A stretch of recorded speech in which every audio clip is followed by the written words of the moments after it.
Hello, everyone, and welcome back to another AFL Fantasy Fanatics live show during the 2025 preseason. We are recording live on Sunday, the 19th of January, and we're getting closer and closer. It's ticked under the 60-day mark, which was really good to see that on the website.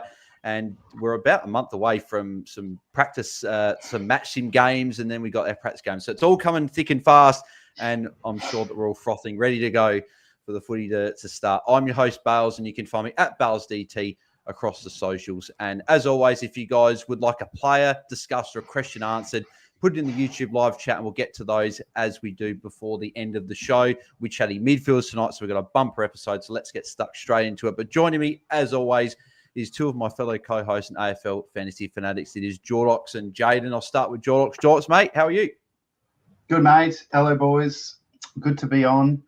It's a warm one in Melbourne, so it is very hot at the moment. But, yeah, it's going to be good to talk mids. I mean, midfielders are usually I won't say the easiest line to pick year on year, but certainly feels like that, you've got so many options. But as we'll talk about, last year, the highest mid averaging 110, it's probably the lowest highest mid we've seen for a while, if that makes sense. So, who's going to be the best mid this year? All cards are on the table, so we'll go through that tonight. It's going to be good fun. Exactly right. No, looking forward to it. And our other fantasy fanatic is Jaiden. Jaiden, mate, how are you?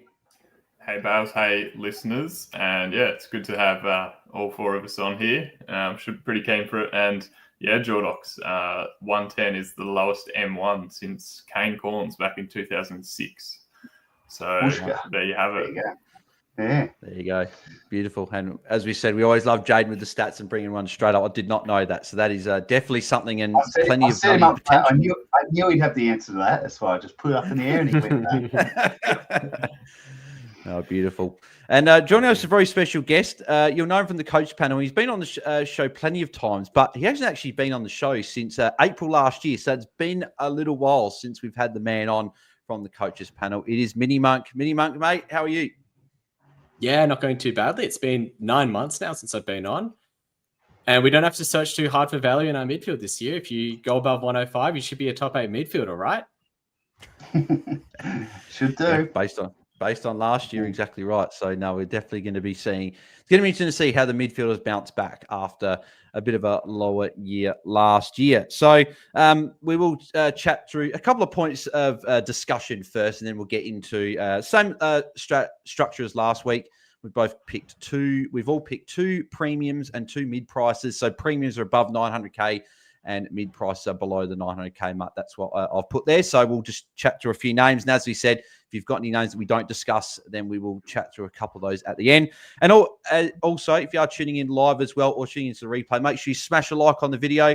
Last few ones, we've had about 3 or 4% of people like. So I know you guys out there can do better. So make sure you smash a big thumbs up. Really helps out the channel. It takes literally a second to do. So yeah, very much appreciate anyone that does that. And subscribe as well. We're 115 subscribers away from 3,000. So you guys are smashing it with the subscribers of late. We're creeping right up there. So hoping we get there soon. And congrats to the Ball Boys who did pass the 3K mark earlier this week as well. So congrats to those boys. All right, let's get into a few things. But I think we've got to start off with a couple of injuries, unfortunately, which is not really what we want to be doing at this early stage of preseason. But there's 3 pretty relevant midfielder names that have already gone down with an injury that timelines are a bit not quite specific at the moment as to when they'll be back. But Nick Dacos has got plantar fasciitis. I've probably butchered that, but plantar fascia, whatever. People know he's got something wrong with his foot. So that we know those injuries can linger. So that's not great. Sam Walsh has done a hamstring again. So it's another preseason, another Sam Walsh injury, unfortunately. So he's out for about a month or so. Then he'll be back, but risky potentially starting him. And then Chris Petrarca, unfortunately, the one that probably didn't want to see, cracked rib, which is, again, the worst injury really possible for him after what happened to him last year. So I'll ask you boys about one of the players each. So, MiniMonk, I'll go to you first. So Nick Dacos, obviously he's got that early buy as well. Does this make it a bit hard to start him if anyone did have him in the team? Is that aligned through for you with this injury, or is it still a wait and see how it goes and what he does in opening round? Look, I think it's a bit of a wait and see to see how he recovers from an opening round. Obviously, if he comes out and goes, 130, 140, people's heads are going to turn because I, like probably quite a few other people, had him penciled in as being the M1 for the season long. Yes, the early buy doesn't help that case, and starting him with that early buy is obviously very tricky. But I'm more concerned with something like a foot issue, like a plantar fasciitis lingering onwards. And I don't think I would want to go there at this stage of the year unless there's some really strong word coming out from the club in the next month or two. Yeah, I agree. Yeah, it's not a great injury to be doing. He will be nursed through, and yeah, it's going to be interesting to see when he's back in training before the start of the season. Jaiden, Sam Walsh, another preseason injury, unfortunately for him. He, again, doesn't have the early buy. He's out for a month. He should be back around the start of February or around that time. Is he still someone that you've still got on your watch list because of a few good early fixtures and if he's playing those preseason games, or is this just because of another injury, you're crossing him off the list and you prefer to upgrade to him later in the year? Yeah, he's still on my watch list. I'm pretty keen on him anyway, but it's funny because I still have him in my team. I'm a bit scared to put anyone else in there right now because he was Dacos originally. So I've gone Dacos, I've gone to Walsh. If I touch You're going to anyone curse else, next. If I touch anyone else, I'm just going to leave him there. Don't put Jordan Dawson in your team. That's all I can say. He's next up on the list, so I guess it's probably but I haven't touched it. It doesn't really matter at this point of the year. But yeah, I'm still hopeful for him because I think he's maybe one of my best captain options in round one. So I'll stick with him. Yeah, he's going to be an interesting one. Hopefully he gets back and we can see him in some preseason games, and then we might feel a bit more confident about that. But not great to start the preseason. And Jordox, unfortunately, Petrarca again, it's just ribs again, not quite what we want to see from him. I think he was still apparently looking really, really good in preseason right up until this. This is probably one that it's not as sort of bad in terms of from a fitness point of view. It's not a soft tissue one, but it might be a bit more of a mental one because of what happened last year. But what are your thoughts on Petrarca heading into 2025 now with that cracked rib? Yeah, I think you're spot on. You know, anyone else, generally speaking, has a cracked rib. I mean, I say that if I had a cracked rib, I'd probably be crying for days. But in footy sense, cracked rib, it's pretty manageable at this point of pre-season. But for it to happen to a guy with what happened to him last year, they're going to be ultra conservative with him. He wasn't really on my watch list. I got the appeal about him and the upside, and he will be, when he's fit, he'll be a man on a mission this year to bring the D's back up and, you know, just to show the world that he means business. But I'm more interested in the knock-on effect of a guy that, you know, I'm sure we'll possibly talk about in Clayton Oliver. He's pretty popular at the moment. So what does the potential of losing Petrarca mean for him? That's probably what I'm more interested in. And then the other guys that, you know, might get the call up. Trent Rivers, as an example, a guy who saw some midfield time last year, kind of expect him to go back, but they might need the help there. So I'm probably more interested in what the knock-on effect is than Petrarca himself. But obviously, fingers crossed for him that he gets it right and we see him in. Have they got opening round this year? No, they don't have opening round. Round one. No, don't have opening. No, No, don't have round opening one. No, absolutely. Yeah. Cool. And for anyone that was watching on the video as well, just having a drink there, and then a fly just decided to go right in my face. So if anyone was wondering that, I'm all good. Just bloody fly. So got Tim last preseason, so it's hit me this preseason. No, I thought you were shaking your head at me. I was like, what am I doing? No. Don't talk about Oliver? Well, what's your problem? No, don't worry. No, the fly got me. Fly got me this preseason. Got Tim last preseason. Now me this preseason. So Jordox and Jaiden, watch out. He'll be getting one of you guys next season. So the injuries not great. Hopefully, no more injuries, and we can move forward. There is another injury to a current defender, which that will be chatted about because we have got a couple of those players in the mid-pricer section. We're going to be chatting about both those current boys there. So, Captaincy, MiniMonk, you put it on the points discussed there. So do you want to chat us through what you're thinking about with the captaincy? Obviously, captain is quite important, and midfielders are generally a few of those players right up in terms of options each week for us. Oh, yeah, absolutely. In the first few rounds, we tend to look towards either our ruck line or our midfield lines as captain options. This year, I don't think it's going to be much of an exception. I think it's going to be more oriented towards the midfield, though. with the value that we're searching for in the forward line, with the lack of true premium options that people are looking to pay up for in the defensive line, and people really searching for value in the ruck line with players like Tom De Koning, Tim English, Sean Darcy, Matt Flynn, we're really going to be relying on our M1 and M2 players as players that we can captain or vice captain for the first, I'd say 5 or 6 rounds until you can get a genuine upgrade done. And so it's really important when you're looking at those players, when you're spending, say over $1 million, that they have captaincy potential in maybe 3 or 4 out of those first 6 weeks. And hopefully the other options that you pick up as being genuine 1 million plus players can cover those rounds that those other players don't. So, say you pick up a player that's got a good captaincy fixture for round 1, round 3, and round 5.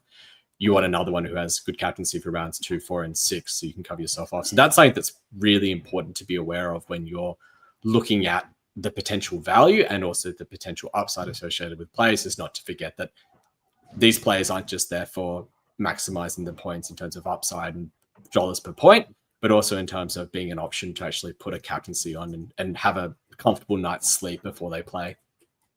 Yeah, exactly. Yeah, that's definitely something we got to be considering, especially with the midfielders. But we might be able to fit a couple extra in Jordox this year with the fact that a lot of them are priced below 110. As Jaiden said, it's the lowest an M1's been since 2006. So sort of where do you sit in terms of those midfielders there, and maybe putting a couple in as captain options if you're not going, especially as well, if you're not going set and forgetting the rucks? Yeah, I think it's interesting. I mean, the midfielders are generally where we look to for our captains, certainly early days. And if you're not going the set and forget with the ruck line, you want to have as many of those mids in who you could trust. And I don't know whether it's something you look at the fixture for the first 5-6 rounds, see who's got all the Thursday, Friday night games. That might help sway your decision on which, call it $1 million mids that you go with. But there's so much value. It's going to be hard to spend up. But I think even the value guys, if they hit the season well, and maybe recapture some older form, that we're going to have a bunch of captain options, and it might not be for a few weeks until the captains put their hand up, so to speak. So it's going to be an interesting start. Yeah, exactly. Jaiden, obviously you mentioned as well before that it was a very low scoring year last year for mids, and I'm sure you've done a bit of looking sort of into sort of exactly what that was. Can you sort of pinpoint maybe a couple of reasons why I feel those mids were down? Because we did see some stinkers, and I'll say Dawson and Bont as the 2 examples, because I remember doing research with them last preseason, and none of them had gone below like a 70 for a good 4 or 5 years, or at least Dawson hadn't at the Crows, and Bont had been a long time, whereas we saw some floor scores from not only them, but pretty much everyone. There weren't many players that went over 70 most weeks. So sort of maybe take us into a bit of insight into what you reckon that could have been last year. Yeah, so if you compare to like times gone by back in like 2017, 2016, when scoring was like really high, it's basically down to what teams are doing at stoppages. So teams aren't mucking around as much anymore. They're just getting it out, trying to get it out the front and run and stuff like that. They're not mucking around like you think back to what the Bulldogs used to do when they won the flag. They were just so many handballs. And when it's in that stoppage situation, you're getting a lot more tackles and then repeat stoppages. So like stuff like that. And pretty significantly over the last, 7 years now, it's kind of dropped off every year, scoring at stoppages. So like, for example, last year or in 2023, we had about 4 players who did 60 plus of their points from stoppage situations. And that was like Bont, Laird, and a couple Sarong did. But then this year, I think Sarong was the only player who went over 60. Everyone else, like Cripps, Walsh, Dacos, they were still below 60 points at stoppages. So if you're not doing that as a midfielder, you're not going to be scoring the 115s, 120s like what Laird averaged one year. So the stoppage situations have dropped right off. That's over the whole comp, mainly to do with teams speeding it up, going faster. And then really the ones that are more relevant now is the transition scorers like Whitfield in the back line. He's just everywhere trying to get the ball all over the ground with his run. So that's kind of where the competition's at as a whole. you want players, you still need the midfielders who can score in transition at the moment, because the pure inside mids like LDU just probably don't have that capability to score, the 110 average. I was on mute. It's very interesting to see, because as you said, like Whitfield, but all those halfbacks guys did really well last year, and that's sort of how the scoring sort of went. So it'd be interesting to see if that is the trend that does continue, or if we do see some of those mids climb back up, because as I mentioned, there were some floor scores from some mids that were sort of very, very odd, and hopefully they can sort of get back to their 110 way. So in terms of structure, boys, last sort of point we'll touch on before we get to the actual player specifics. So Jaiden, I'll start with you. What sort of structure are you currently looking at in terms of your midfield, in terms of how many premiums, mid-price and rookies, sort of where are you currently sitting at, or what have you mainly been looking at in the preseason so far? Yeah, it's been pretty consistent. I've had $3 million spots there. I just haven't had any other places to spend the money. Currently, I've got 3 mid prices and 2 rookies. So I've seen people going deeper with the mid prices, like only having 1 rookie on field. It's something I'm considering, because there are some good options, but I'm kind of just leaving it there for now, and I'll keep making changes as I need to. Yeah. MiniMonk, what current structure have you been playing around with in the preseason so far? I've actually been closer to a 2-4-2 type structure, but bearing in mind that some of the mid prices are in that high 800s to low 900 options. It's not quite as clear cut where the line between a mid pricer and a premium is this year, because it's a really big gradient. We're talking players all the way from, I'd say peatling up nearly to, in that 900K category, being players that I would almost consider a mid pricer. Like even someone like, Christian Petrarca, do you consider him a mid-pricer or a fallen premium? If you consider him a mid-pricer, I'm probably closer to that 242. If you consider it a premium price, I'm probably closer to a 332. Yeah, probably more that, I think, value sort of premium, just because we've seen Petrarca do it for a number of years. But there are some guys like Will Ashcroft that isn't that far off, that we haven't quite seen it for a whole season yet, that he probably falls more into the mid-pricer, like Nick Martin of last year type sort of thing. Obviously, different role. So, Jordox, your current structure at the moment? I've got 3-3-2, but the M3 is Taranto. So, he's expensive enough that he's not a mid-pricer, but it's a really good point MiniMonk makes that the lines are a bit blurred, and with the inflated prices as well, it's hard to get a bit of a feel for what's a mid-pricer and what's just a low-end primo. But yeah, that's what I've got at the moment. I'm sure there'll be a lot. I'm sort of sitting on my team at the moment. I said that last week. I really will wait till we're a little bit closer before I start to muck around with the structure and whatnot. But at the moment, I'm just putting guys in I like, and it's as simple as that. And then I'll get to a point where I've got to look at the structure properly and look at the buys and all that fun stuff. Yeah, I think it's pretty much just we're really just waiting for these games to get going, because that's when we get the information. Like, it's all good for us to get these notes in preseason trainings about someone's playing more midfield or someone's playing up halfback, but until we actually see it in games, it's sort of, we're just going on what we're hearing. Or even just just time. That's all it is. Like, I don't necessarily need to see match sim. It's just, where are we now with it? 19th of Jan was still 4 or 5 weeks away from it all starting. Once we're really close, we're going to get a feel for what's what, and that's when I like to lock in my squad. Yeah, agreed. Currently at the moment for me, I've got 2 of the $1 million midfielders at the moment, and then I've got Taranto as my third. So that's, I'll say I've got probably 3 premiums there. Currently sitting on the 2 mid prices and 3 rookies, but I have got a little bit of extra cash. So I have put in another sort of Carlton player there, and I've almost gone to a 2-3-3, but I've played around with it a little bit as well. Obviously, I'm going a little bit weaker in the mids just because I am currently still sitting on the set and forget rucks. But again, we'll see how that plays out as we get closer to the season. Alrighty, let's get stuck into some individual players. I know people want to hear some actual what we think about some of the players. So, MiniMonk, as a guest, I'll go to you first. And surprise, surprise, as MJ would say, one of your Freo Dockers is up first. And I'm really keen to hear what you got to say about this guy here.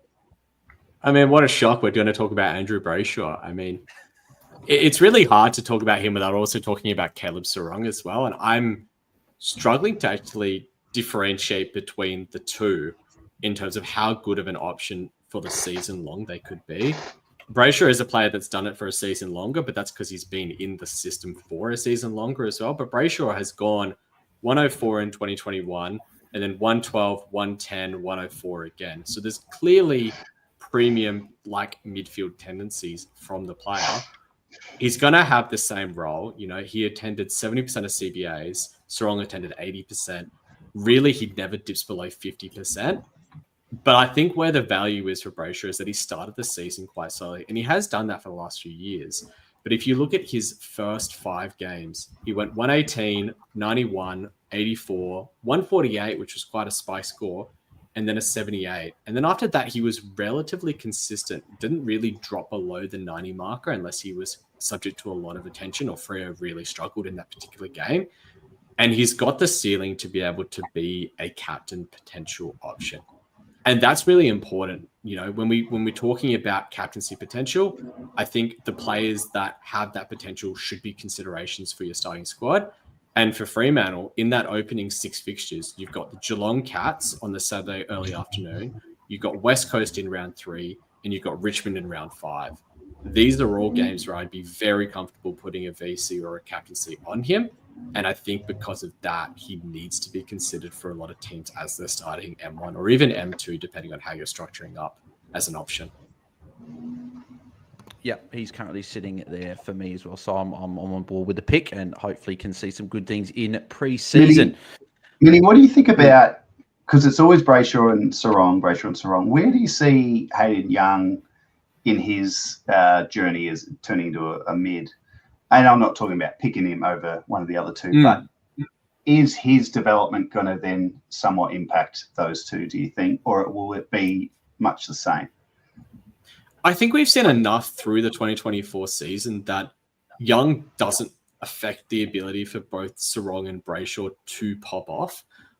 They both have a tendency to be able to find enough peel, and Young is the type of player that doesn't need to accumulate nearly as much to be damaging. His ability to just hit targets going forward, to be able to swing the game with his precise kicking, and almost actually to drift forward and be impactful there is where his, I guess, strengths lie.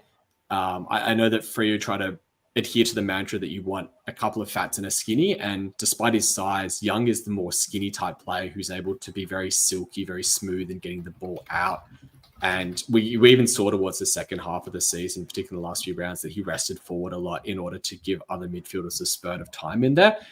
But that wasn't at the expense of, like, Brayshaw and Sarong weren't the type of players that were doing that. Brayshaw, they experimented with a little bit early on in the season, but essentially from round 3 onwards, he was at that 70% CBA marker for the rest of the year. Yeah, he complements them well. I just seeing him go forward a little bit late last year, and I don't know how much he was a bit sore towards the end of the year as well. Just wondering. He was a little bit. He was a little sore. I believe he had off-season surgery as well in order to rectify a few things, but I don't think they're necessarily indicative of one of the other. I think they actually like him pushing forward and be damaging, not quite in the same build and style as someone like Petrarca, but in the same sort of sense where it adds a bit of diversity to what's going on, and he can push in as a fourth midfielder to stoppages very quickly. Interesting. Yeah, it's a good mix. I'd love to have that midfield at Adelaide, that's for sure. Yeah, exactly. Jade, move over to your first player here, and it's one of the players we chatted about that's got a little bit of an injury concern, but talk to us about this Melbourne player.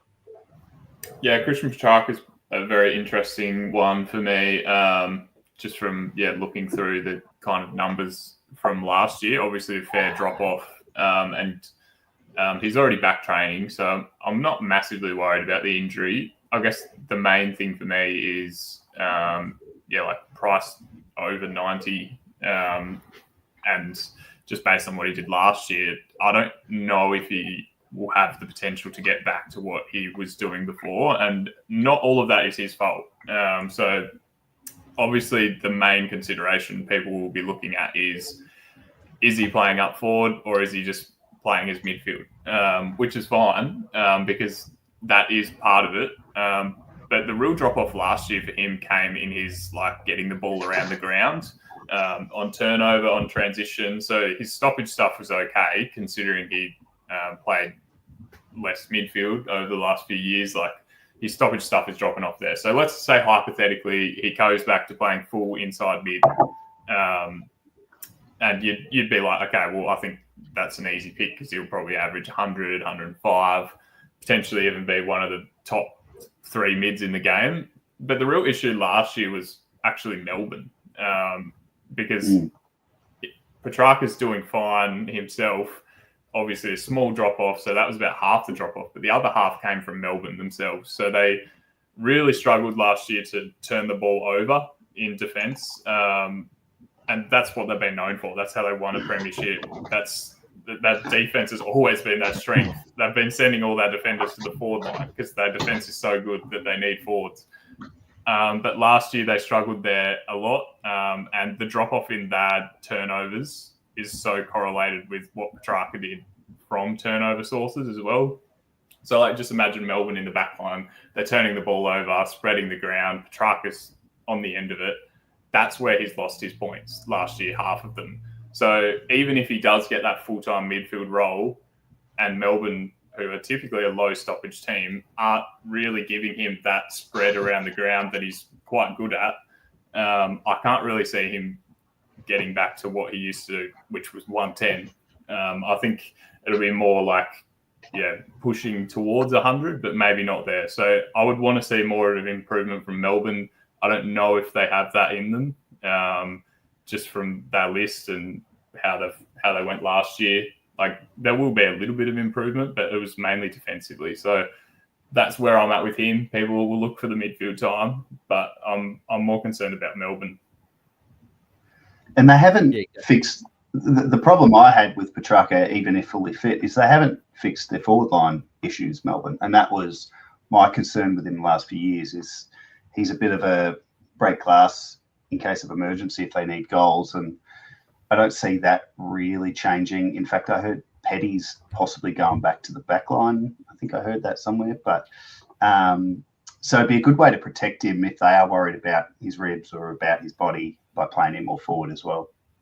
Do you think that maybe they play more in the midfield because of that? Because if they maybe defenders jumping up into his back and everything, maybe do you think that they keep him in the midfield to stay away from that? I can't remember. I heard that somewhere as well, and I thought that was quite interesting. They might play him more in the mids because of that. Yeah. Look, who knows? We're all just theorising, but yeah, exactly. But it's interesting what Jaiden's saying because he's essentially saying it's not Petrarca that's dropped off, it's Melbourne, and then those points are a knock-on effect to that. So, if Melbourne can bounce back, but I'm not convinced they can, certainly to their lofty standards of a few years ago. Yeah. Well, we'll move to another struggling team, Jordox, and your first player could get the lion's share of it. But what are your thoughts on your first player here? Yeah, so Timmy Taranto. It's been interesting watching the shift on him through the community. Like, I think when it first opened pre-Christmas, he was a pretty popular one to just pop in there. Oh, it's Taranto, look at the price. Or more look at his average from last year. And as the weeks rolled on, I've seen and heard people dropping off. So I don't know what his ownership has been and what it is now. But I've had him in since the start, and I'm sitting on him for now. I mean, the thing with Taranto, let's be honest, I know Richmond had an awful year, an expectedly awful year if you look at it now. But Taranto's year was really wrecked by injuries, and really, innocuous ones. Like it was a broken wrist that put him out for 7 weeks. Then he came back. He got concussion. Yep, he got that tackle. So there was concussion, and then there was even another game when he returned from concussion. Quad gets Collingwood. Lower back. Or back, back. Yeah. And they subbed him, and he played the next week. But just these little things build and build and build. So I wanted to look at why did he score less when he actually played. So the time on ground stood out to me. If you look at 2023, which was his huge year, first year as a Tiger, and then early 24, he was around the mid to high 80s for time on ground. And then it eventually became in the 70s as a result of him not having that fitness and then easing him back into it. So in terms of just numbers, what did he do less last year than the year before? So he averaged 4 less possessions and a tackle. Doesn't sound like much, but that contributes a lot. And 4 touches and a tackle, I mean, he could do that in a minute. So the time on ground to me stood out. Let's look at his 23 year, his first year as a Tiger. It was I wouldn't call it Jekyll and Hyde season, but he was on track for one of the biggest seasons we've seen, almost in Tom Mitchell numbers. He was on averaging 125 before their bye in 2023. And then after the bye, he averaged much less. So what happened? Jacob Hopper being fit certainly presents as an obvious reason for why, not necessarily why, but it did coincide. When Hopper was fit, he averaged a lot less points. But I reckon maybe the mental toll of Hardwick leaving. You got to remember, Taranto and Hopper signed big deals to come to Richmond, thinking Damien Hardwick, one of the greatest coaches of our generation, would be at the helm, and he left pretty quickly. And all of a sudden, Richmond's gone from, still an attractive club, but not contending, to straight away an immediate rebuild, and now dead last. So don't discount the mental toll. But I think there's going to be a bit of a buzz around Richmond this year. Not a buzz like climbing the ladder, but they've got this crop of kids in that could be a real, like, we haven't seen a draft crop, like this in terms of one club since, Gold Coast and GWS entered the competition. He'll be 27 this month, so he's still young. And I think he's going to want to show the kids how it's done, and he's going to be the main man. So what do I see him doing? I see him averaging more than 95, which he's priced at. And he doesn't even have to be a guy you have all year. Imagine he had his start to the year like he did in 23, and just goes bang from the start, makes you the money, and then jump off in the buys. But anyway, we'll see what he does, but I'm keen at the moment. Yep. Even if he goes 105, still 10 points of upside there. And as you said, you can move him on to the buys. There's no worries about that, because I don't know if I'm correct, but I believe he has the final buy. I'm just having a quick look. Sorry, the second last one, round 14 buy. So, but you've still got... Yeah, you still got a few teams that are coming off the buys in 2 weeks before that. So, and ownership is currently 10.1% there as well. So we'll be interested to see where that sits as we get closer to the season. My first player should come as no shocker to anyone. I told Jordox when we finished recording last week, I'm talking about this guy. And that's the captain of the Adelaide Football Club is Jordan Dawson, who, along with Lairdy, are my boys. So Jordan Dawson had a down year last year compared to what he did in his first season, particularly in the midfield, where he was down at 105 last year, and that was down from the previous year where he actually averaged 113.4 from the 23 games. So firstly, he's a very durable player. He's played over 22 games in his last 4 seasons, including 23 in his final year with the Swans, and then 22, 23, and 22. So he's been really, really durable. The only game that he missed last year was actually with that the week after he got the concussion against Essendon. So I'm convinced he played through injuries for pretty much the back 2/3 of the season. We remember that game against Hawthorn. He was nearly laid out because of calf niggle. He's wearing strapping sort of on and off towards the back half of the season. So I'm convinced that he was carrying something. Plus, as well, sometimes you could see him limping to the bench, particularly being Adelaide Oval, being able to sort of be there at the ground watching, because it sometimes doesn't always come on the TV. You could see him limping off sometimes. So, but the question is, what was the other reason for the downfall from the 113 to 105? He's lost 8 points of average there. So in terms of his CBAs, they dropped from 70% to 59%. So that's a little bit of a drop, not huge, but just enough as well to really put him down there as well. But I think a lot of it had to do last year was with Riley Thilthorpe. I think Thilthorpe being out was a big reason why Jordan Dawson had to play a lot more forward. We saw the year before he would drift sometimes forward, but it wouldn't be starting at full forward. It'd be playing in midfield, and then he would drift forward to to create a contest and bring his opponent deep into defence. But we saw with Thilthorpe, he was actually playing out of the goal square. I remember that game in Gatherround against Melbourne. He played big portions of that game at full forward. Against Carlton, he got tagged early by Hewitt, went forward for pretty much 2.5 quarters there, and obviously that was actually his lowest score for the season against Carlton in that game. So in that game there, he only scored 60 points, which actually had one lower score than that later on in the season against Brisbane with the 57, which he got a Brownlow vote for, which I don't quite know how he got that. But anyway, so when Thilthorpe when Thilthorpe came back, he came back in round 18. So you got a sample size of 6 games there. He turned up in every game bar one, which was against Essendon, where he was on 81 points very towards the end of the third quarter, and then obviously got that concussion and then didn't play the last quarter. So he very likely would have tonned in that game, which would have meant he would have finished with 6 tons to finish the year at an average of around that 113, 114 mark. So he had scores of 114, 81, the injured one, 104, 126, 132, and 101. And some of these scores were against Sydney and Port Adelaide. Bulldogs were a little bit better at points as well. And St Kilda were a bit tougher as well on mids. So they're against sort of tougher opposition. And I just think with Thilthorpe back, with some forwards back, I think he'll play more midfield, but that's what I think. Obviously, Matty Nix has shown an ability to sort of throw guys in there. I think we know Laird's playing off half back. That's sort of what we saw even in training in this part of the pre-season. But Peatling, Sid Draper, Dan Curtin looking like they might get some more midfield minutes. Rochelli's apparently flying this pre-season. So does he get some CBAs, Rankins, or is going to be around there? So for me, the question mark is about role. So I want to be seeing his full, predominantly midfield in the pre-season. But maybe he's a guy that we upgrade to instead of starting with. Maybe there's just enough a question mark to let him go for a few weeks and then you bring him in after. But I'm still keeping a close eye on that. And I think the Crows midfield mix is very, very intriguing in the preseason to be watching. So Jordan Dawson, me, someone I'll be keeping a close eye on. He's currently not seen my team, but I just did one sort of change of him out and current defender in. But I'll be he technically is still in my lineup. So that is Jordan Dawson there. We'll move on.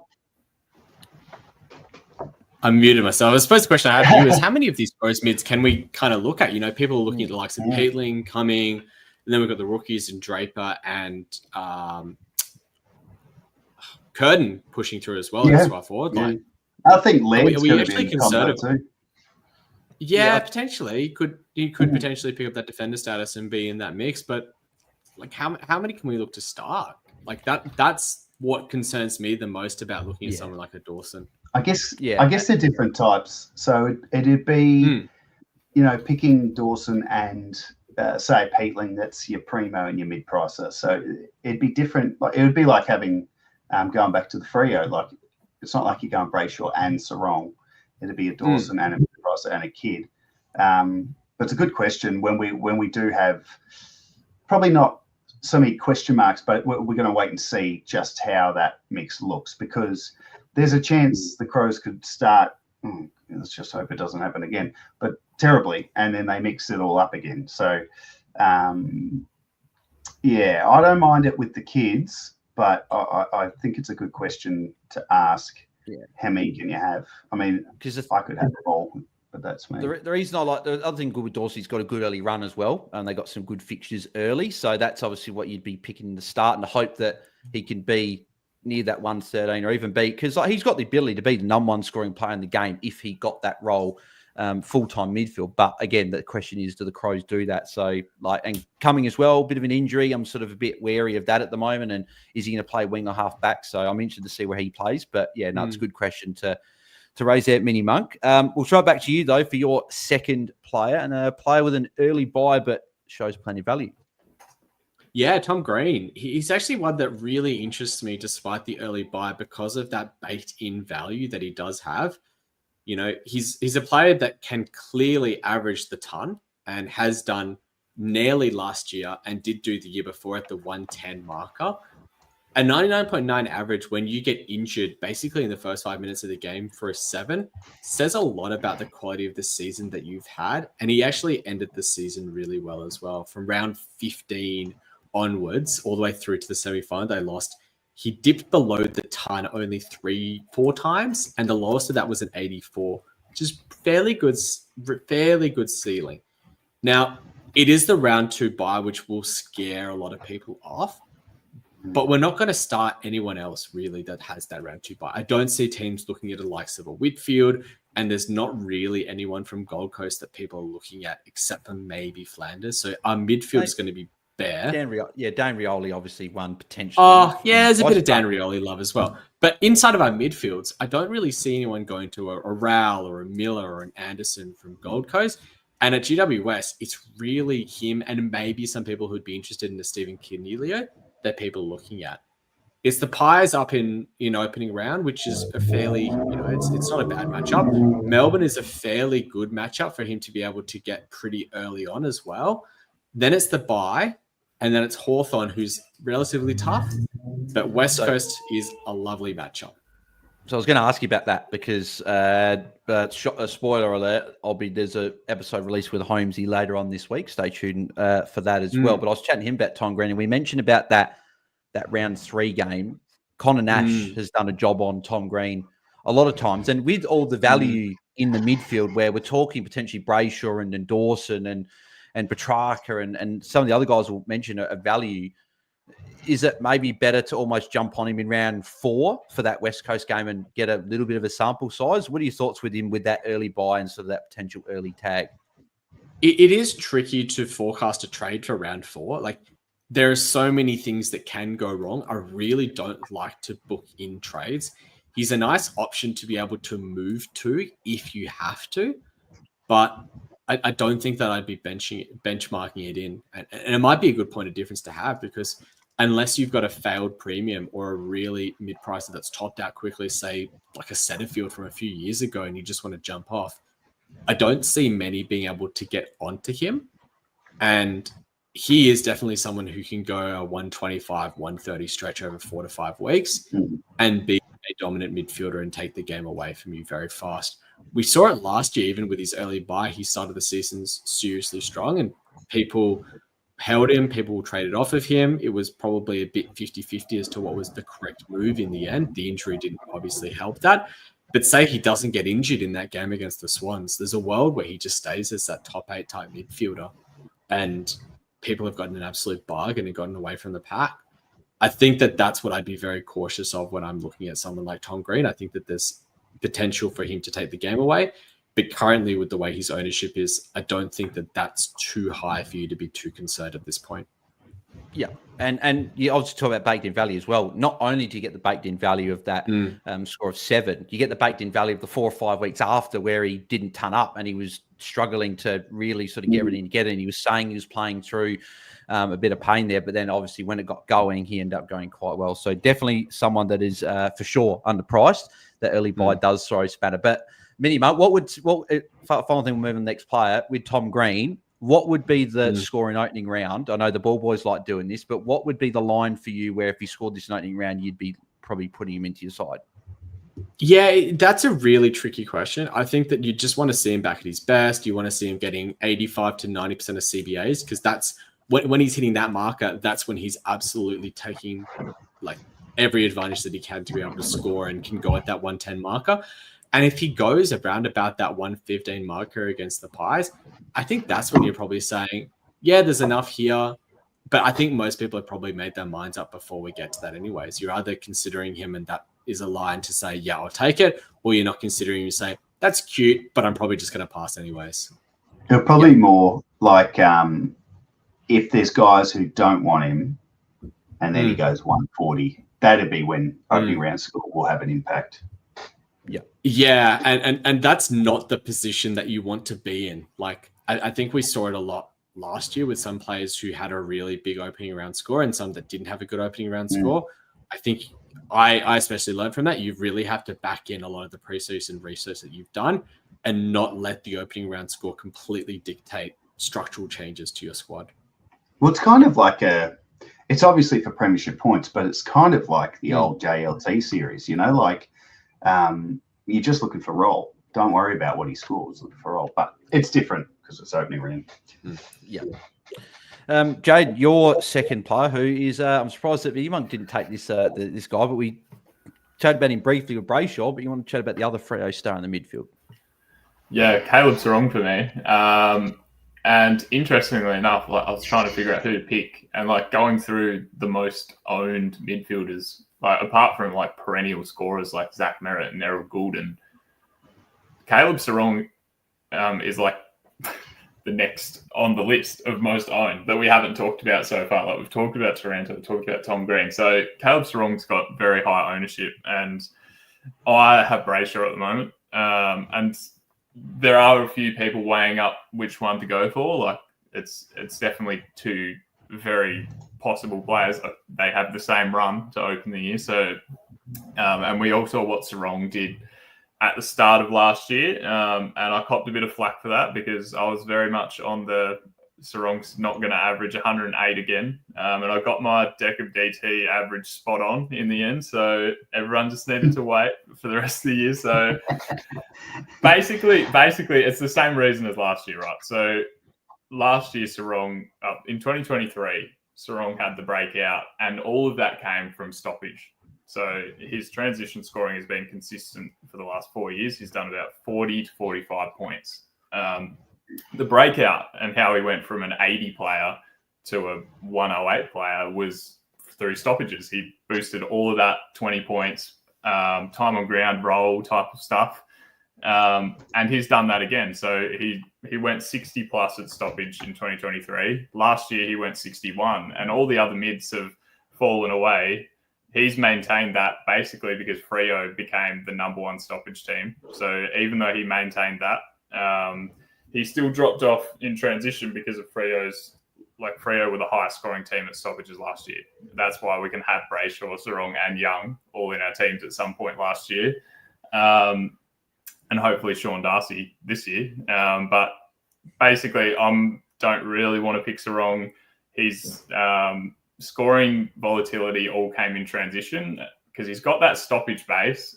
But he was the number one stoppage player last year, averaging 61. That's not really something I want to get back into. Like if you're the top player, you're probably going backwards. Next on the list is Cripps. And I don't think anyone would want to pick Paddy Cripps just because they'll look at the Brownlow and they'll go, oh, we can't pick a Brownlow medal. Like Sarong did more at stoppage than Cripps. So just for these examples, it's like, I don't really want to pick someone who was the best in the whole comp at a particular thing. And if he can't boost his transition scoring in a pretty stacked midfield, then I can't really see him going 110.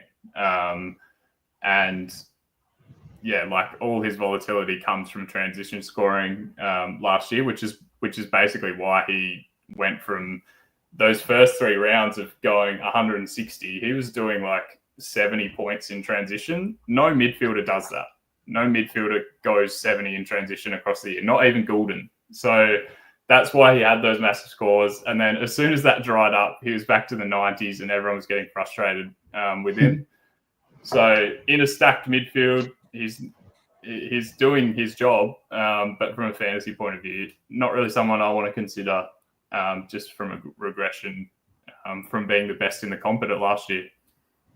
And he's going to find more tricks, like you said. And he's kind of like Tom Green in a way. Just they're both so young. Like they've achieved fantasy glory for us at such young ages, and then they can't keep it going. So I wouldn't be surprised if he's got to develop more, but down the track, maybe not this year.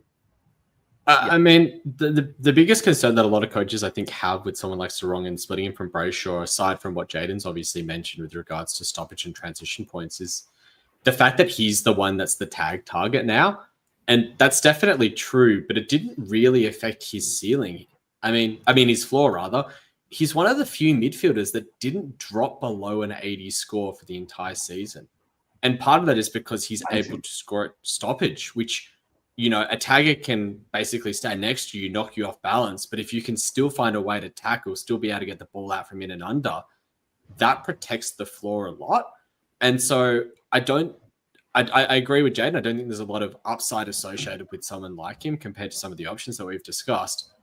But he's definitely a safe pick. I don't think he's someone that I could see averaging below 100 for the next 3 or 4 years, especially as he starts to train more for being able to manage those tags. I know that Freo have started dropping a tag onto him during preseason training, and so he should be able to work through those better in the 2025 season. Cool. We'll move on to Jordox, your second premium pick. We're going to another high-scoring fantasy team here. Yeah, and a real favourite of mine over the years. I was a bit surprised. I looked at his ownership just before. It's at 1%, which... so I'm talking about Jack Steele. So he's been a regular in these chats for a few years now.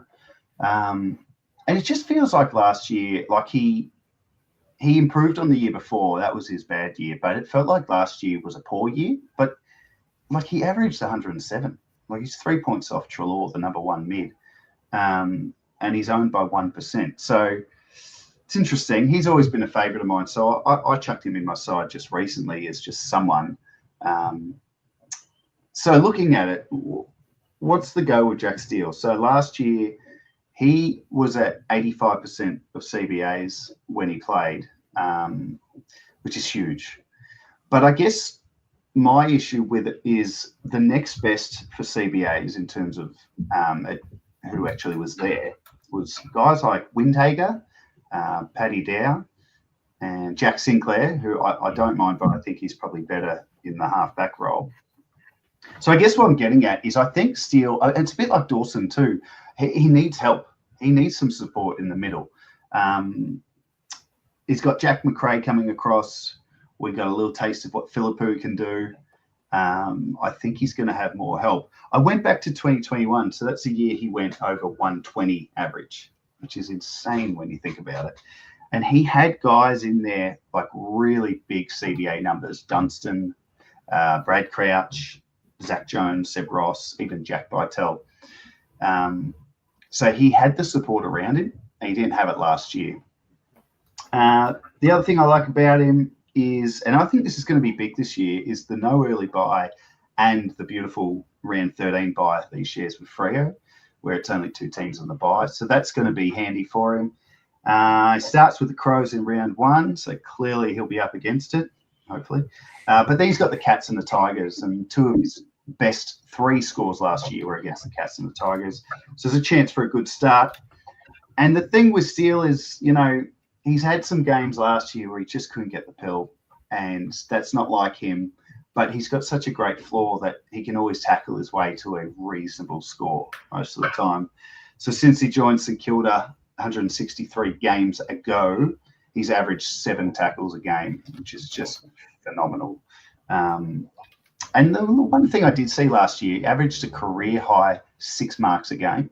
And I only bring that up because clearly disposals are down, tackles are where they've always been, but marks were slightly up. So perhaps there's going to be less of him having to get the ball at the coalface and maybe more +6s around the ground if he has more support, and that can help him build the score again. But, I mean, I don't even need to pitch it. 107 average is brilliant. Is there value? There's a guy who's gone 120 in the past. Can he get to that? Probably not, but he could be the number 1 mid. I can see it. Yep, he's done it before. I mean, could do it again. So he's definitely someone to keep an eye on.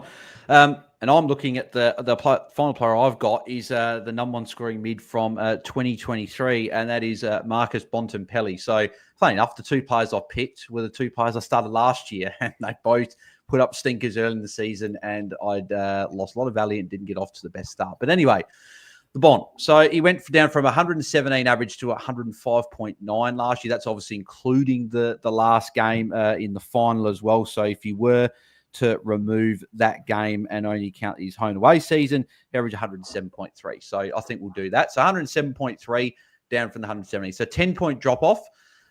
His CBAs took a slight decrease from 81 to 75%. So not a huge amount. It was just last year we had associated Bont with a bit like Sarong we were talking about there, where just consistent, no matter what. If he gets a tag, he's going to give you pretty much an 80 pretty much every week. But last year, he had, I'm counting here, so he had 2 scores in the regular season, then a finals game where he scored below 80. So he had a 71 against Sydney in round 10. He had that disgusting 53 against Essendon in round 5, and I remember watching that. And then he had the 72 in the final where he only got against Hawthorn. So there were some big scores there. There weren't many in the start of the year. He did his usual. He did it the year before when he averaged 117. Didn't start great, but got going late. He did that again last year where he put up a 149 in round 4, but that was followed up by that 53. So it pretty much cancelled it out. But from after his bye in, actually, we can probably do it from here. So from round 12 onwards, from the mid-season buys onwards, he put up some really big scores and only had one score below 90, and that was that game against Sydney. So he went 159, 93, 142, 126, back-to-back scores of 100, 95, 81, 135, 126, 117, and 92. So some of those really big ceiling scores were there. Obviously, Matt Kennedy's into the team this year. I think, yes, the thing that's just afraid to beat starting with Bont is that this is a few years in a row now we've seen a slow start. So can he get off to a good start this year? He's had some tricky games normally to start the year, so the fixture hasn't been great. But this year he's got some good fixtures early. So he's got North Melbourne and Collingwood to start.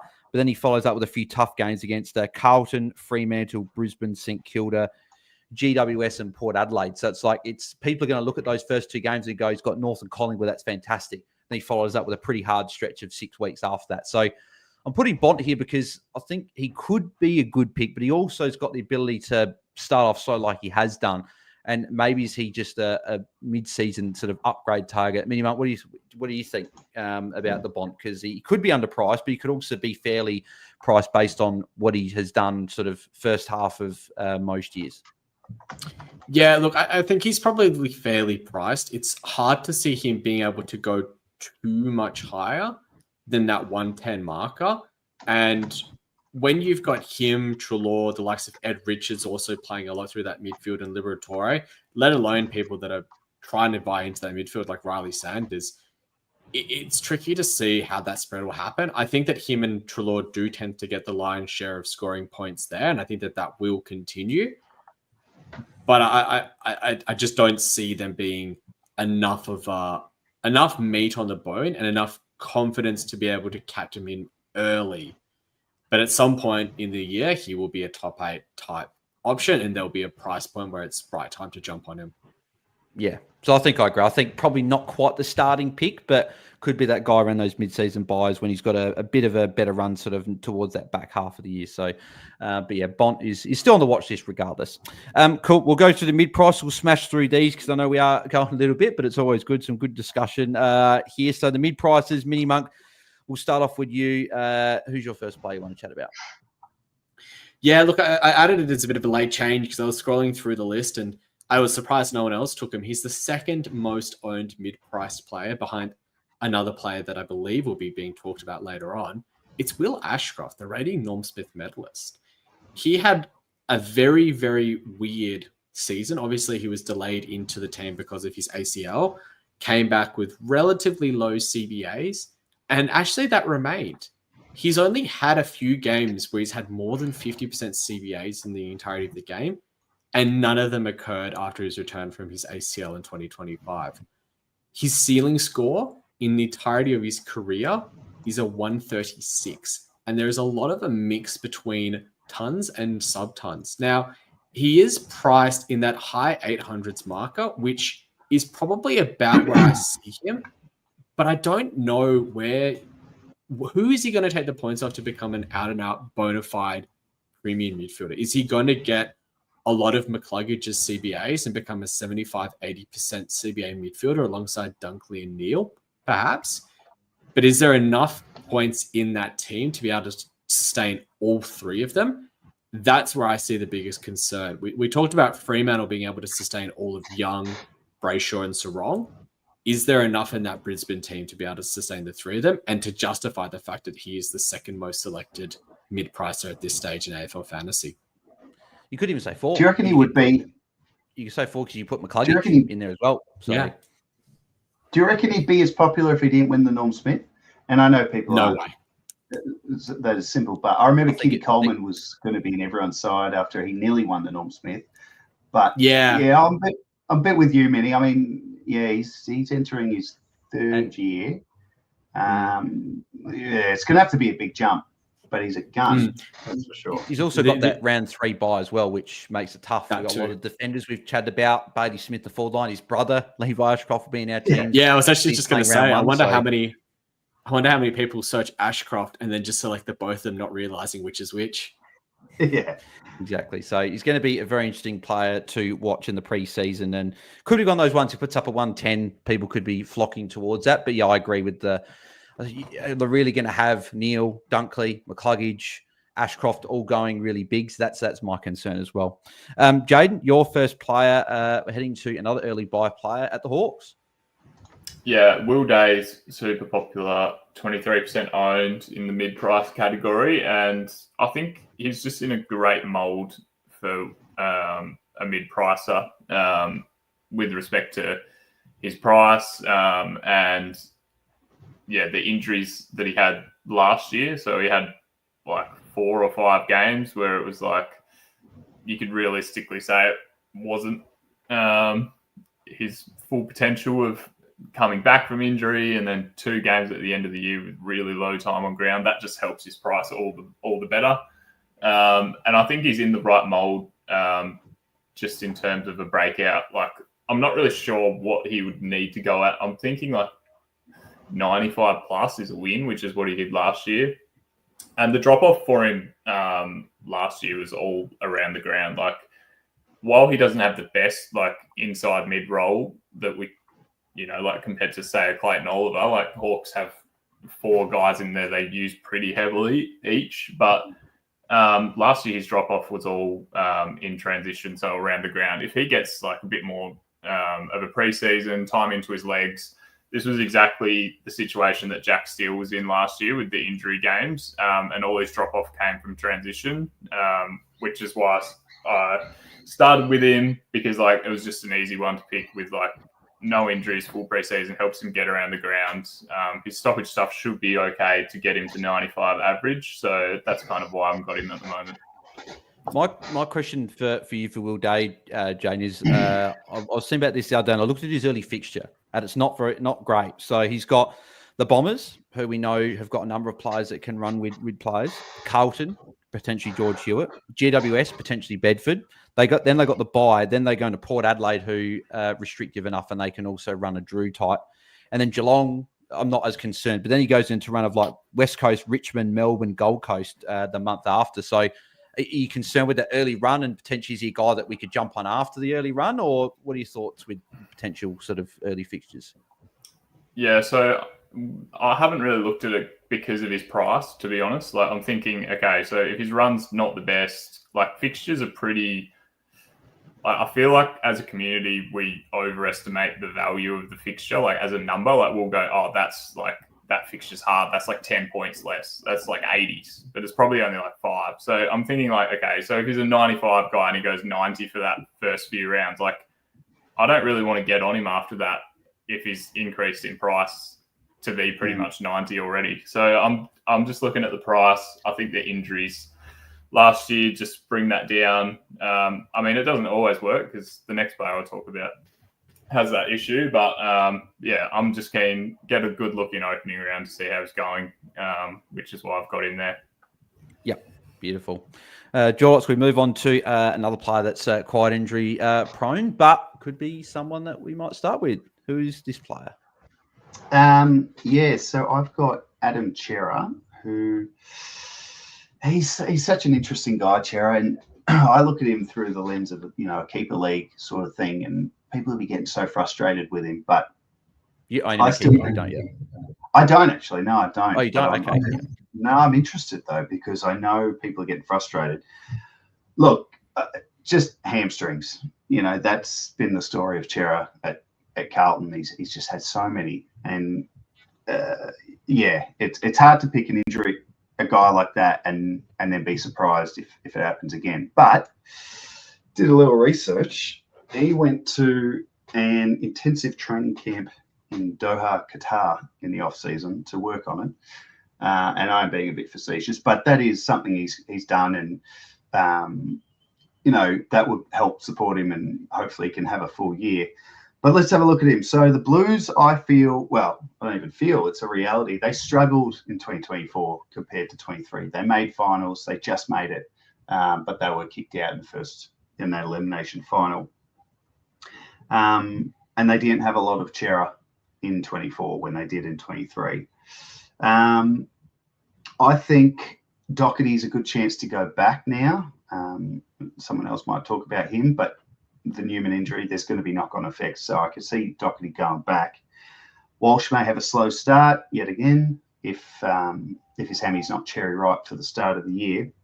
Kennedy's gone, and I know. Well, you missed the layup joke there. If it's not cherry ripe, but there you go. Shout out to Luke from the Ball Boys. I don't know if you thought that was good or not, but anyway, we'll continue from that. That's usually my wheelhouse too. Terrible puns. Yeah. So Kennedy's gone. I know he was a bit part guy, but he was a big chunk of CBAs. So with Chera going from 49% CBAs last year, which was down from the 57% in 2023, he can go on scoring runs, Chera. He went 3 weeks in a row of 130s in 2023, which is obviously very, very good. Spent some time behind the ball in 24. But this is a guy, if you take injury games out, he's gone 90 plus for the last 3 seasons before 2024. So what does it all mean? I just think at his price, he's got 15, 20 points he could put on his price easy. So I really like him at the moment. I had Walsh around M1. I couldn't really go in with both. If these hammies are going to be a problem for Walsh, I might be pretty inclined to go with Chera, see how he goes. Yeah, so definitely someone to keep on the watch list, and one I've definitely got firmly up there. I'm going to talk about my first player, and that is Clayton Oliver, who is I'm pretty sure the most owned mid-pricer in the game, and one of the most popular midfielders currently in the game as well. So his current ownership at the time of recording as well is sitting at 42.1%, and you've got one thing for sure, if he's looking good in the preseason, that's going to keep jumping up, because this is a guy that has been just a perennial, essentially 110 guy, an average well over 100 for most of his career. Like from his second season, he averaged over 100 in every single year. So he went 101.6 in his second season and broke out, which you don't see as many players do that in their second season. It's normally a 30-year breakout we normally see, but he went big. Then he backed up with a 107.5, 105.9, then a 91.4 average, which is over the 110 marker. Obviously, that was during COVID. Then went 109.4, 112.7, and 115.1 in 2023. And we're thinking during that 2023 season that he was just going to be this guy that we just almost like the number one player in the game, just got to have him on your side and plug him in there. But last year, and even the back sort of part of, I remember he had an injury in 2023 and missed 11 games there and returned 2022, and still went okay, had a poor score against Hawthorn, then turned up the rest of the year. But last year was, not a great year from Clayton Oliver. His worst year since his rookie year, averaging 77.7. Played the 21 games, which is surprising because we didn't think he was going to start the season. But everyone thought he scored that. He went 114 in round 1 against the Bulldogs, and everyone thought that this was Clayton Oliver's back and he was going to be normal. But that was his own. He only scored one other ton up until round 16, which was a 106 against Geelong. Every other game, some of these scores here we just don't associate with Oliver. 47 against Adelaide, which I know as a Crows fan, he dominates us all the time. Brisbane, 53. Geelong, 65. Then he scored that 67 against Collingwood, then followed up after his bye with a 26 against North Melbourne, 45 against West Coast, 63 against Fremantle, 62 against the Bulldogs, and then 43 against Port Adelaide. These are just not numbers that we've ever seen from Clayton Oliver. So obviously had an interrupted preseason. Melbourne dropped off the face of the earth as well. Petrarca wasn't there for the whole second half of the year. So I just think that full preseason, he's looking good. If we see the Clayton Oliver and we get signs in these practice games, I think he's just a no-brainer pick. I think he's at least 20 points underpriced, and there's an ability we've seen he can average over 110. Whether he does that in this Melbourne team and the midfielder scores dropping off is another question. Maybe he goes at 105, 106, 107. But I still think he's got the most upside, I think, of and pretty much any of these mid-prices, and can be a top 8 mid in a best-case scenario.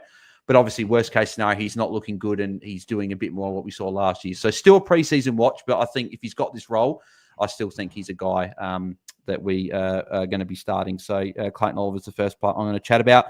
We're going to move back to MiniMonk, and we've been chatting about this guy. Obviously, Nick Newman going down in the preseason, which is very, very unfortunate, because I think a lot of people are actually potentially looking at him as a starting D1 option with some good early fixtures. But unfortunately, knowing the game is we sometimes get injuries, and we got to look at it from a fantasy perspective. And this guy coming off his own injury could be a guy that could benefit from this in a certain role. MiniMonk? Oh, absolutely. I mean, I think what most coaches are looking for is that he slots back into that halfback role that Newman was in. If he goes back to his 2022 type scoring, where he was the majority kick intaker, the majority ball getter down back, which I could easily see him doing because he seems to be the most logical fit. It's either him or Ollie Hollands that I see as being the ones that would slot back into that role. There's just points to be had. And you look back to that 2022 season, it was a 110 average. He's coming in on a 27% discount on a 105 average. He's definitely one that needs to be at the top of the considerations list. And at this point, it's just a preseason watch for what role he goes into.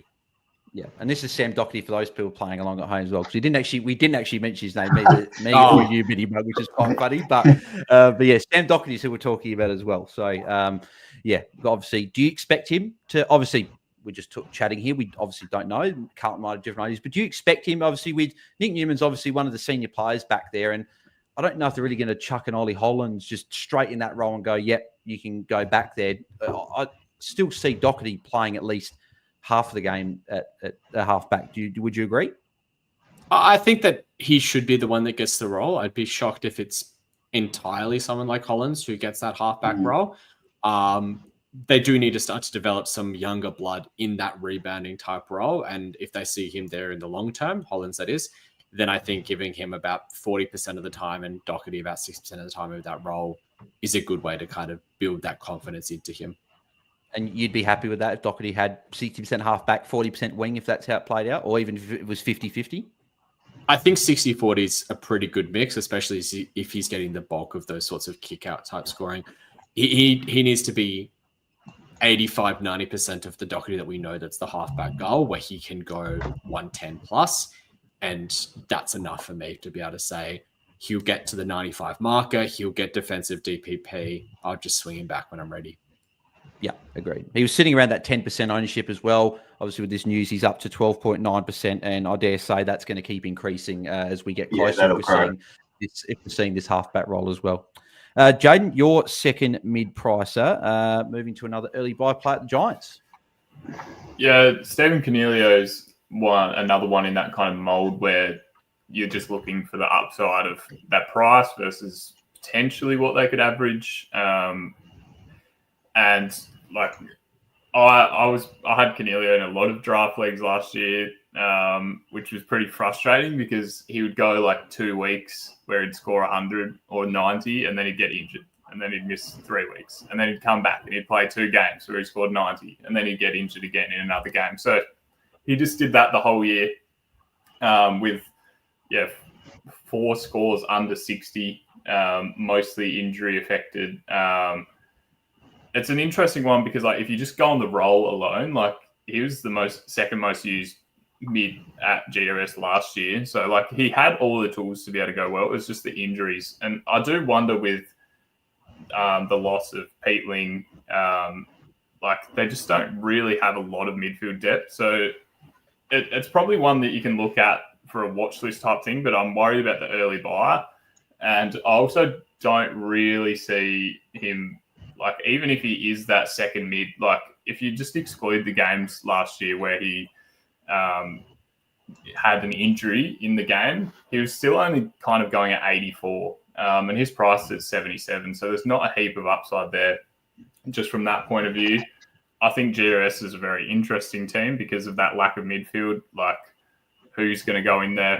Who have they got left? And in the finals last year, Cornelio was played up forward. So I genuinely have no idea who they're going to put in there. I think there's room there. I don't think Cornelio will be the one in Classic for us, just because, like, even in those injury games, he was still scoring pretty well. Like, he was on 45 at quarter time, and I had him as captain. I was loving it. And then he got injured. So he didn't have really low scoring games to bring that average right down. So I don't think there's enough upside, especially with a lot of other options there, even though his role might be the best out of all the mid prices if GRS persists with him there.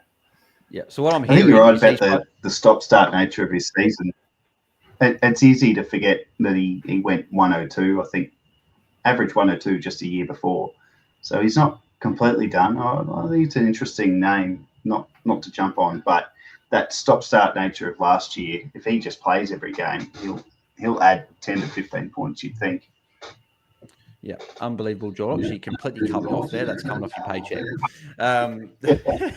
No, I was going to say, so Jaiden, what I'm hearing from you is he's that player that if you jump on him potentially in round after his early bye, if you see a couple of good scores early, get that cash gen going. Yeah, well, it's going to be like one of those round zero ones where like he could come out and score massive, but do you just have that confidence in him? Like there is room at GUS to go well, but like I just think like even in the games where he wasn't injured last year, he still had some poor scores. Like in the fantasy grand final, he scored 45. So there's like a lot of volatility there, even in the good role. So while he might come out in round zero and score 110 and with a really good role, like he doesn't mean he'll continue 110 for the rest of the year. Yeah, exactly. Cool. Jordox, we'll move on to your second player. We'll smash through these last two players we got. One for you, one for me. So we'll go with your second player. And funny enough, they're both Crows players. Who would have thought? Yeah, what a surprise. Now, I put Isaac coming in, 575k. I think he's 20% owned. I've seen a little bit of people backing away from him, worried about that wing role, worried about the hamstring concern. So he had hamstring awareness, they called it. And he's getting close to going back to full training. But, yeah, he's got a history of those, so that's enough to scare a few off. Look, it's pretty simple with coming. I mean, he's come across, and it's all about role. So looking at GWS 2021, he took 53% of their kick-ins and averaged 86. Then he took 54%, averaged 91. And then he went to the wing, took 19%, average 68.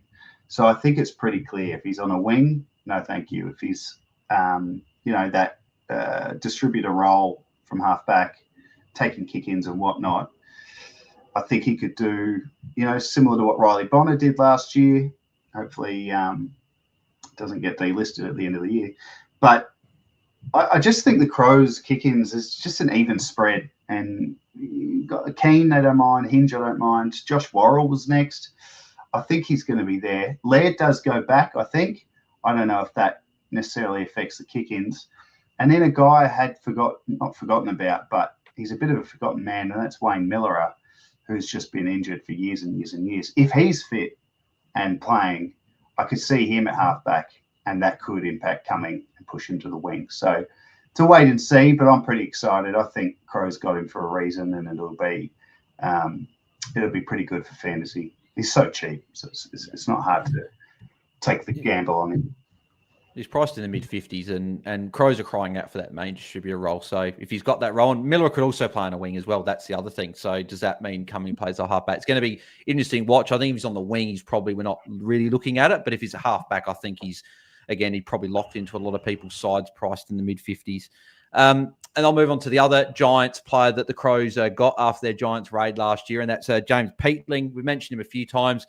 I'm not going to go in depth with this because I would say if you want an in-depth sort of rundown of James Peatling, head over to the coaches panel, 50 most relevant, and I was on with MJ chatting about James Peatling there. So we went through a heap of numbers, but I'll just quickly say a couple of things here. So in games where he played over 60% CBAs, he averaged over 90, and that's including a 33 that he scored against Freo last year, which was a very odd score from him, and I know that came to some calculations with some people up at the Hilux territory and top 100 with that poor score. But in that role, we know that he can average 90. And if he was just to average 90 points, that's 29 points of upside for us, which is fantastic. And he's got the ability, I think, to average 95. I think he'll command a little bit more of a market share because he won't be behind the likes of Tom Green, Josh Kelly, Stephen Coniglio, and sort of in the mix with guys like Callahan and Bedford and guys like that. I think he'll command more. I think that he was a man in demand by a lot of teams. I think he's going over the Crows. The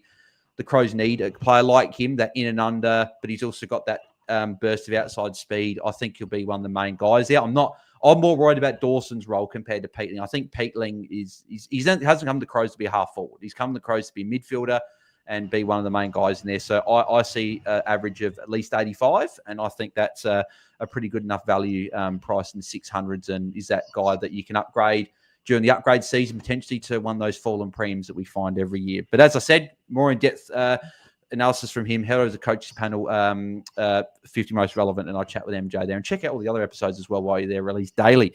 They are the players there. So just a few midfield rookies to put on your watch list. We're not going to go in depth because, again, we don't know who's playing, what roles they've got, but we expect a lot of these guys to be very fantasy relevant. So Sam Lawler, interrupted preseason, #1 pick. We'll just wait and see from him, but he's one a few people aren't as confident with just with the limited preseason. Finn O'Sullivan, depending on what role he gets, high draft pick for North Melbourne. Does he play halfback like McKercher and Shees we've got? Probably not. He might play a little bit more up the ground, maybe on a wing there. But Finn O'Sullivan's a name to put down. Jagger Smith, I think a lot of us have got there. Highly touted youngster going to Carlton there, but where does he fit in that Carlton mix? We're interested to see. Sid Draper, similar thing. What roles are he going to get at the Crows? I think he played a little bit of midfield, bit of half forward, but could be someone there. Levi Ashcroft, don't need to say too much about him. Obviously, if he's in the team now, I think a lot of us will be picking him, and we get a look at him in opening round. Harvey Langford at Melbourne, Josh Smiley at Richmond. Xavier Lindsay's one to put on the watch list, not heavily owned at the moment, but Dylan Alexander went on the coaches panel and was his #1 rookie of the preseason. So put him on your watch list, could have a good role. Leonardo Lombard from Gold Coast, Clay Hall from the Eagles, and then just one note smoke I want to put on here. Christian Marias from Port Adelaide has been getting a bit of buzz at preseason playing on a wing. So just one name to pop down, whether he plays or not is one thing, but we'll see. But could be someone pretty cheap there in the mids that could get early season. There's a few other names there, but they're the main ones there. I'll just quickly pop through the questions to see if we missed any players in the mids. There are a few questions about other lines, but we'll get to those questions when we do those episodes. So if you guys want to chuck those in when we do those, then feel free. Jeez, bloody tongue twist that one. Don't know how that happened. Okay, so going through here. B. Jones P. MiniMonk. He said, well, this is a player I know you did have on your mid-pricer. Thoughts on a possible Wardlaw breakout? I don't mind it. I think that there is definitely a world where he can break out. If I was picking between him and Ashcroft, I think there's easier paths to upside for Wardlaw than Ashcroft. And so I think he could be a sneaky point of difference type mid-pricer. Yep. Yeah. Now, someone that could be on the watch list for sure. Actually, we will answer this question just because we did the Defender episode already.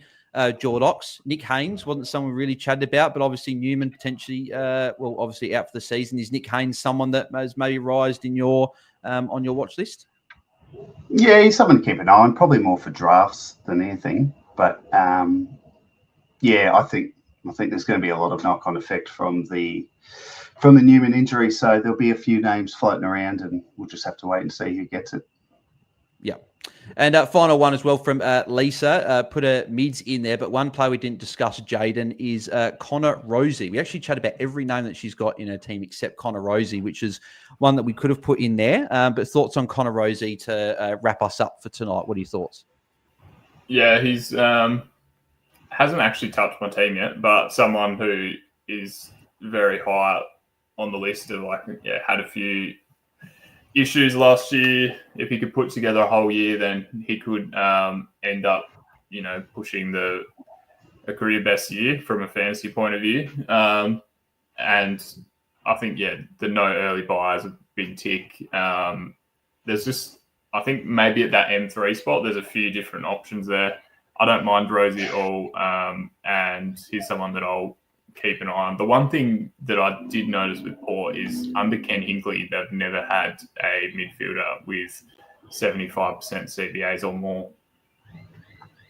Yep, no, interesting. And I think when you've got the five guys, when you've got Rosie, Butters, Horn Francis, Drew, and Ollie Wines, it might be tricky to see which one gets that #1 bump. So and Rosie could be the guy, but he also could play forward. So it's a good point. Got a good couple of early fixtures as well, but then there's a couple of tricky ones after the first month or so. So someone to definitely watch during the preseason because he is underpriced with a couple of baked in lower scores. But that'll do us for the bumper episode for the midfielders. They won't be as long during the rucks and forwards because I think rucks, there's obviously not as many players to chat about, but then forwards, there's a lot of locked in ones. It's pretty much we're picking F1 and F6. So we'll be chatting about those in the future episodes. But that will close us out for the midfield episode. I appreciate everyone that put in all the questions and stuff in the live chat and interacting there. It's been fantastic. So, apologies we couldn't get to all of your questions, but plenty of time in the preseason to answer all your questions there as well. So, MiniMonk, mate, thanks for jumping on again. Hopefully not as long in between drinks the next time we get you back on. I'm sure we'll get you back on a couple of times throughout the season, mate. But where can the people find you across the socials, and what would people be expecting from you and the coaches panel for the remainder of the preseason and into the season? Yeah, so I'm just at MiniMonk10 on X or Twitter or whatever people want to call it these days. And yeah, with the coaches panel through the preseason. So I've jumped on a few episodes of the 15 Most Relevant with MJ, who's doing a lot of fantastic work with the countdown. And I'm sure he'll have me on for an episode or two more from here. And I'll be on with them through the season proper as well. So that's where you'll be able to find me. Yeah, beautiful. No, thanks, mate. Very much appreciate you jumping on. Jaiden, mate, thanks as always for jumping on, mate. Where can the people find you and anything else you want to plug? Yeah, you can find me over on X as well, Jaiden_Poposky. My site is about to be ready for 2025, so I've got some cool things I'm adding to that. So stay tuned. Yeah, along with DFS Australia, Stats by Jaiden is definitely something else you got to put right up into your fantasy black book ahead of 2025. Jordox, mate, thanks as always for jumping on, mate. Where can the people find you? Yes, pleasure. Thanks, Minnie, for jumping on. Find me on X at Jordox 2020. Yeah, and you can find me at BAILSDT, and you can find us at AFL Fantasy Fans as well on Twitter. All the links to the description as well for everyone's socials, including Coaches Panel and everything. But I'm sure most of you guys follow Coaches Panel already. And if you don't, make sure you go and do. And as I said before, make sure you smash a like on the video. We're over 20 at the moment, so let's keep smashing those likes there. It takes 2 seconds. Very much appreciate everyone that's done that. Subscribe to our channel. We're closing in on 100 away from 3,000 subscribers, which was our main goal just before the season. I've got a feeling we could hit it. So if you can keep subscribing, that'd be fantastic as well. And if you've got any questions, then head over to askmeonq.com/AFL Fantasy Fanatics as well. The link is at the very top of the description if you'd like to send through anything, any questions there and help support the channel at the same time. But yeah, we will be back next Sunday for our Ruck episode. I'll be back with my top 30 midfielder rankings on Tuesday, and then Thursday, bit of opening round strategy with Holmesy from the coaches panel. So really good to get a chatting about him and plenty of players on the opening round, which is a really good discussion with him. So make sure you guys check that out. But as always, thanks everyone for tuning in. If you are listening on the podcast, please give us a 5-star rating and review. That'd be very much appreciated. And we'll catch you guys next week at the same time, same place, chatting Rucks. See ya. Yeah.